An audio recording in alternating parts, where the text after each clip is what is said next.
The Tennessee Titans have completely failed Cam Ward in his rookie season. As I record this video, they're currently 1-9 on the year, and they are on pace to have the first overall pick.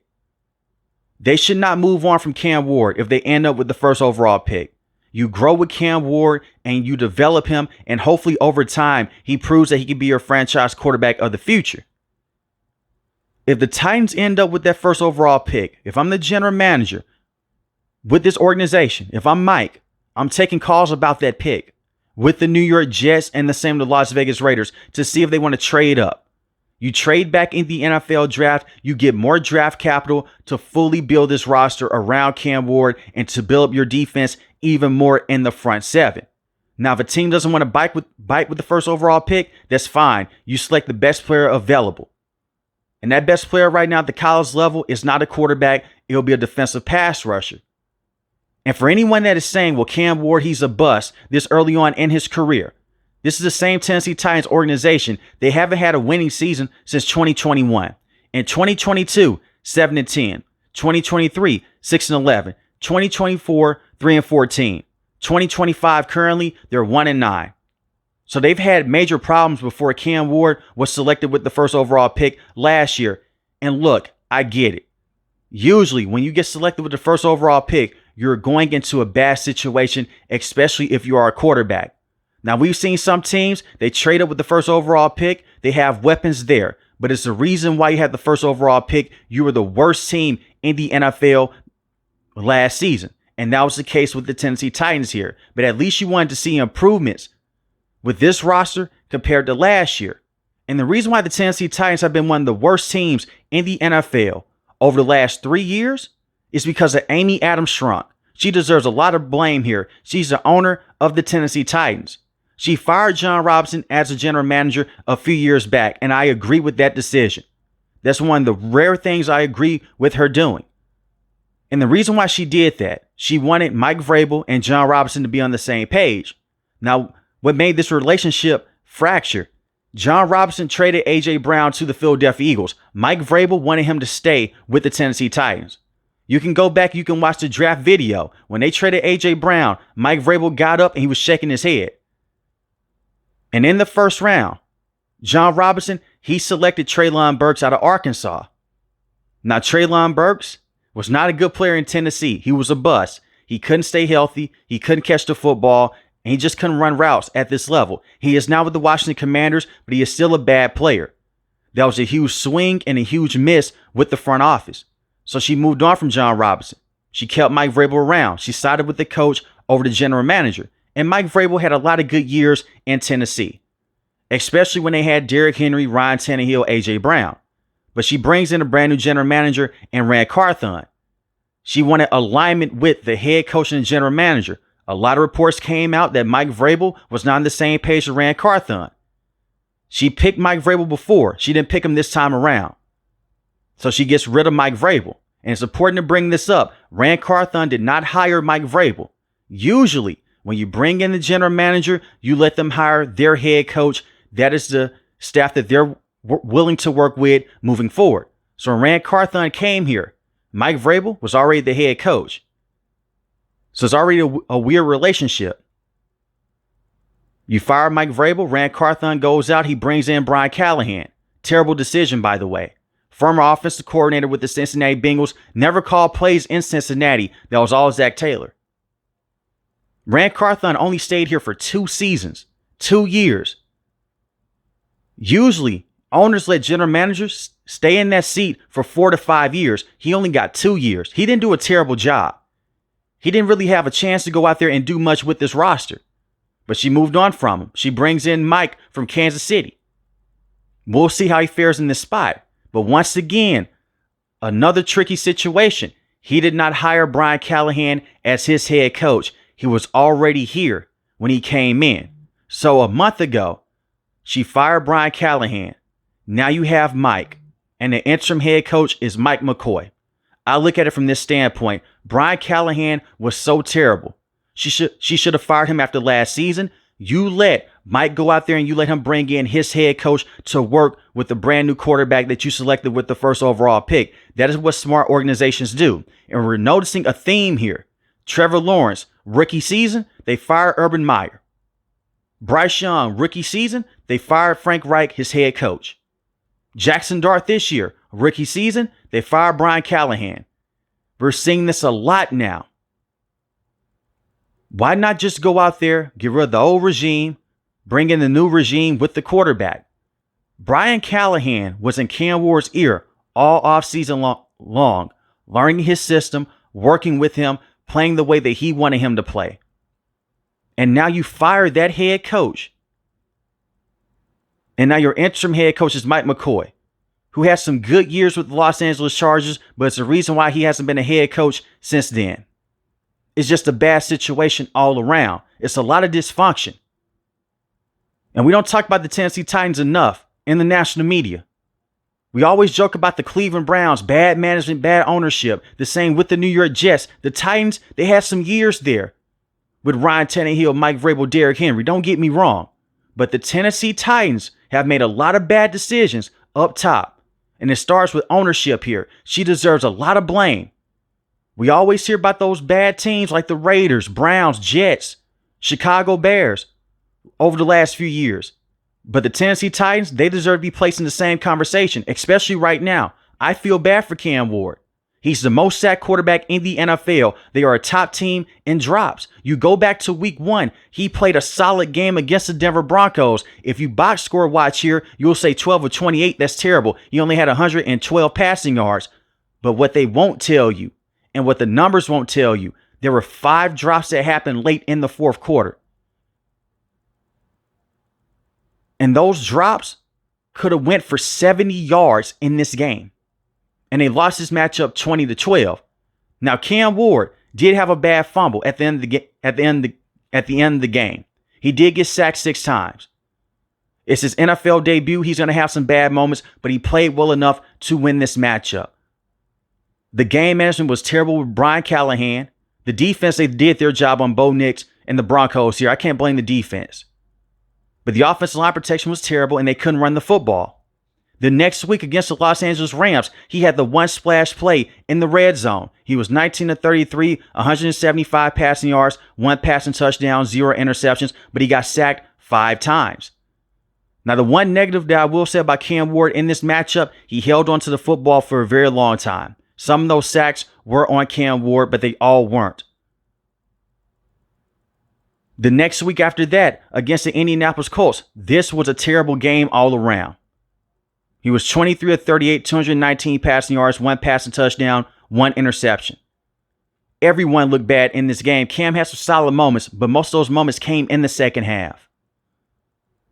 Against the Houston Texans, worst game of his career up to this point. He was 10 of 26, 108 passing yards, 0 passing touchdowns, 1 interception. They lost this matchup 26-0. They just couldn't move the field. Now, that is the best defense in the NFL currently with the Houston Texans. But Cam Ward missed some passes. He was late on certain reads. He looked antsy inside the pocket. But once again, no help around him. And the way that I judge quarterbacks in year 1, they're on bad teams. Can you do the little things? Can you make life easier on yourself? I didn't call Trevor Lawrence a bust after his rookie year, and the same with Bryce Young. Even with Jared Goff and Jeff Fisher with the Rams at the time. It's just bad coaching. But can you go out there and can you make life easier on yourself? At this portion of the season, Cam Ward has done that. He's had some rookie moments, but he's not costing them football games. He's not the sole reason why they're losing these matchups. Against the Arizona Cardinals, 21 of 39, 265 passing yards, 0 passing touchdowns, 1 interception, got sacked twice. This was a wacky game.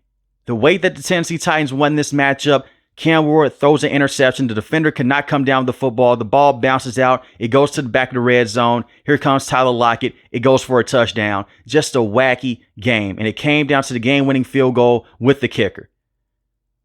They were down big in this matchup. If Amari DiMercato did not have that blunder at the 1-yard line, if he doesn't fumble the football, let the ball just fall out of his hands, maybe the Tennessee Titans, they're 0-10 on the season, but they won this matchup. You can say that this is the best game of his career up to this point, but I go back to the Denver matchup in week 1. He did so well in that game, avoiding pressure late in the matchup, throwing wide receivers open.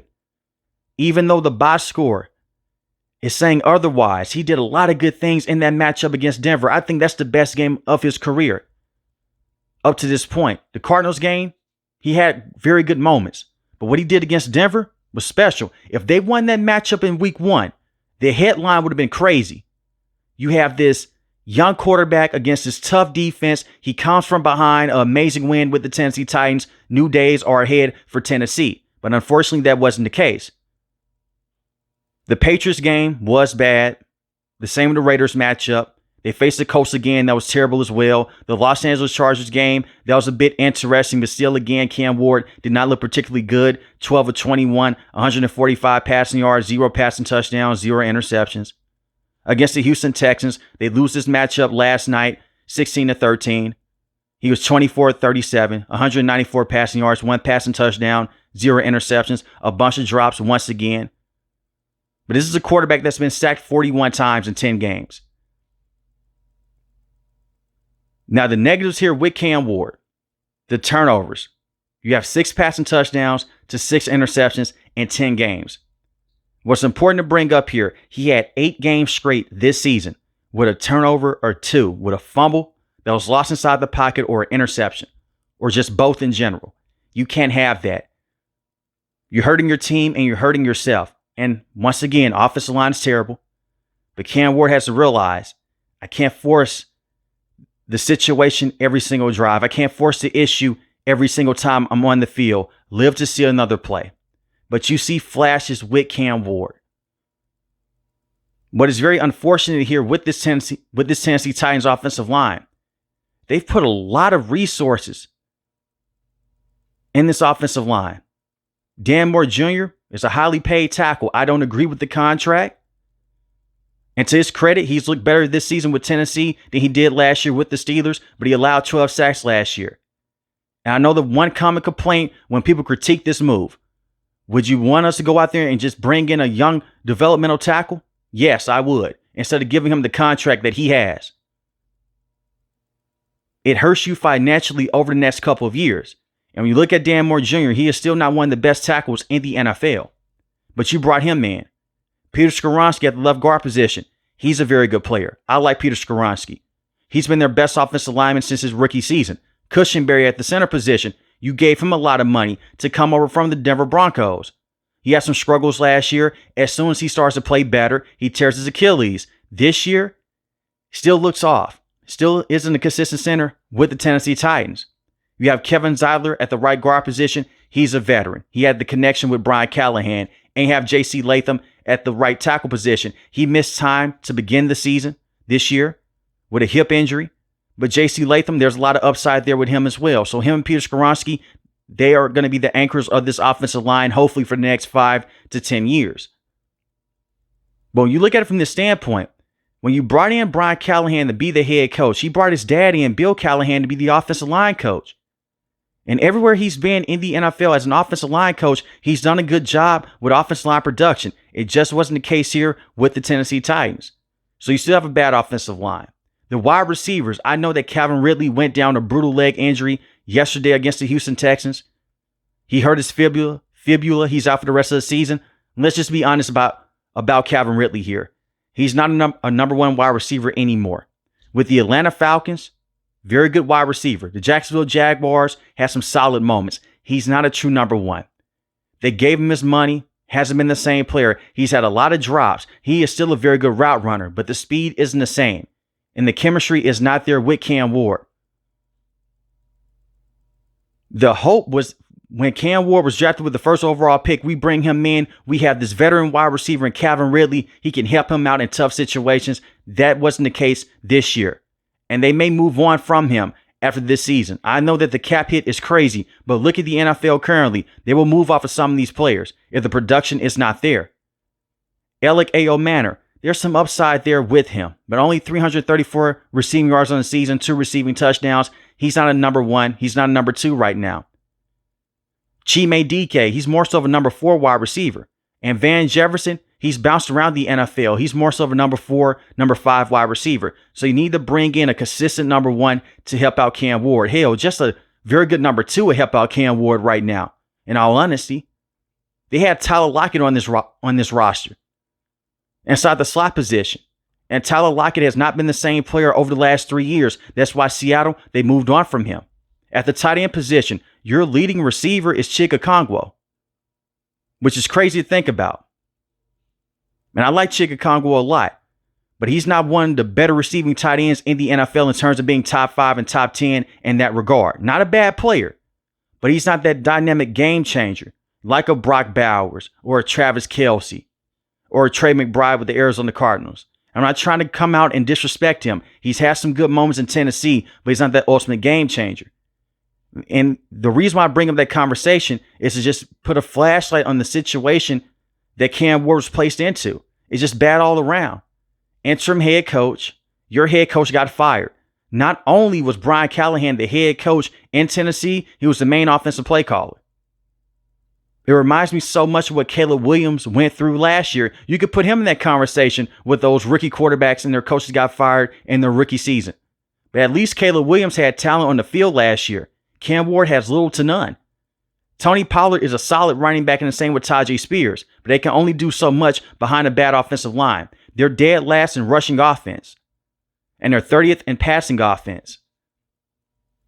They need a complete revamp on the offense in general around Cam Ward. Defensively here, they have some good players. Justin Simmons, very good football player. The same with T'Vondre Sweat. I know that Sweat missed time this year dealing with injuries, but he's a very good player to have alongside Jeffrey Simmons.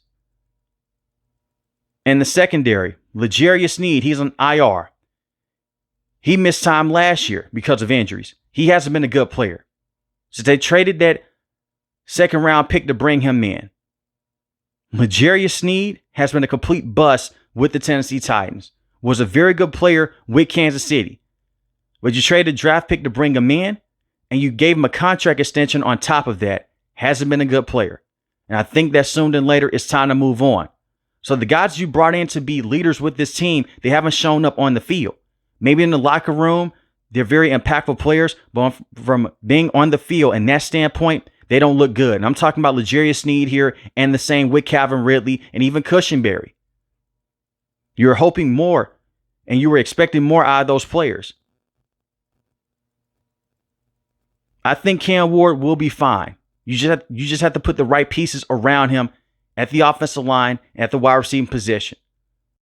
And hopefully it's a situation like Jared Goff in his rookie season. Terrible head coach and Jeff Fisher. They bring in this young offensive mind and Sean McVay turns his career completely around. And for anyone that is saying, well, Cam Ward, he's a bust, I will say this. The same people said the same things about Sam Darnold and the Jets. They're just not admitting it right now, but they did. They wrote off Sam Darnold. The Jets moved on from him. Bad organization, can't develop a quarterback. Bounces around the NFL, has a career year last year with the Minnesota Vikings. I know that he had 4 interceptions yesterday against the Rams, but he is still a very good starting quarterback in the right situation in the NFL. And you look at Baker Mayfield, first overall pick with the Cleveland Browns, another bad organization that cannot develop quarterbacks. He bounces around the NFL. Look at him over the last couple of years with the Tampa Bay Buccaneers, one of the best players at the quarterback position. So with the right coaching here, and you put some talent around Cam Ward, he can be a franchise quarterback for you. I'm not saying that he'll ever be this top 5 talent in the NFL, but you put the right pieces around him, you have something here.